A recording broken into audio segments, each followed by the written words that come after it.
ആദ്യ 3 ദിവസങ്ങൾ പിന്നിടുമ്പോൾ ലോകം മുഴുവൻ തരംഗമായി മമ്മൂട്ടി കമിയറിലെത്തിയ അർജുൻ അശോകൻ ചിത്രം ചത്താപ്പച്ച. ഹലോ ഫ്രണ്ട്സ്, എല്ലാവർക്കും മൂവി ടോക്സ് അറിവിന്റെ പുതിയൊരു വീഡിയോ ഇട്ട് സാധാ ഇന്നത്തെ വീഡിയോ ഭാഗത്ത് നമ്മൾ പങ്കുവെക്കാൻ പോകുന്നത് ചത്താപ്പച്ച എന്ന് പറയുന്ന ഏറ്റവും പുതിയ മലയാള സിനിമയുടെ 3 ദിവസത്തെ വേൾഡ് വൈഡ് കളക്ഷൻ റിപ്പോർട്ടാണ്. വീഡിയോ ആദ്യമായിട്ട് കാണുന്ന സുഹൃത്തുക്കാണെങ്കിൽ ഏറ്റവും ലേറ്റസ്റ്റ് ആയിട്ടുള്ള സിനിമാ വിശേഷങ്ങൾ അറിയാൻ വേണ്ടി ഇപ്പോൾ തന്നെ ചാനൽ സബ്സ്ക്രൈബ് ചെയ്ത് നോക്കുക.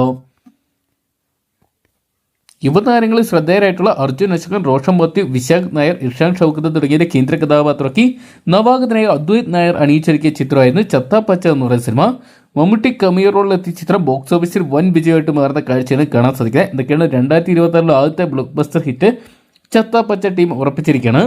ആദ്യ ദിനം വേൾഡ് വൈഡ് ബോക്സ് ഓഫീസിനായിട്ട് 7 കോടി പിന്നിട്ട ചിത്രം രണ്ടാം ദിവസവും 7 കോടിക്ക് മുകളിലുള്ള കളക്ഷൻ സ്വന്തമാക്കിയിട്ടുണ്ടായിരുന്നു. ഇപ്പോഴത്തെ ചിത്രത്തിന് 3 ദിവസത്തെ വേൾഡ് വൈഡ് കളക്ഷൻ റിപ്പോർട്ടുകൾ പുറത്തു വരുമ്പോൾ ചിത്രം 20 കോടി 15 ലക്ഷം രൂപയോളമാണ് സ്വന്തമാക്കിയിരിക്കുന്നത്.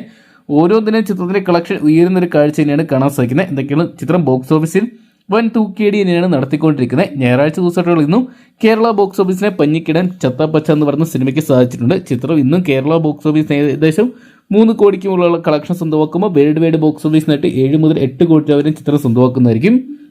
എന്തൊക്കെയാണ് വലിയ ചിത്രങ്ങളൊന്നും തന്നെ കാര്യമായിട്ടുള്ള ചലനങ്ങൾ ഇപ്പോൾ ഇതാ കേരള ബോക്സ് ഓഫീസിൽ നടത്താത്തതുകൊണ്ട് തന്നെ അടുത്ത വീക്കെൻഡ് കൊണ്ട് തന്നെ ഒരുപക്ഷെ ചത്താപ്പച്ച എന്നുള്ള സിനിമ 50 കോടി പിന്നിടുന്ന കാഴ്ച നമുക്ക് ഒരുപക്ഷെ കാണാൻ സാധിക്കും.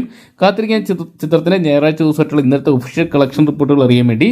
അപ്പോൾ ചത്താപ്പച്ച എന്ന് പറയുന്ന സിനിമ നിങ്ങൾ ഇതിനോടൊപ്പം തന്നെ കണ്ടിട്ടുണ്ടെങ്കിൽ സിനിമയെക്കുറിച്ചുള്ള നിങ്ങളുടെ വലിയ അഭിപ്രായങ്ങൾ കമന്റ് ബോക്സിൽ പങ്കുവെക്കുക. വീഡിയോ ഇഷ്ടപ്പെട്ടെങ്കിൽ ലൈക്ക് ചെയ്യാനും ഷെയർ ചെയ്യാനും ചാനൽ സബ്സ്ക്രൈബ് ചെയ്യാനും മറക്കണ്ട.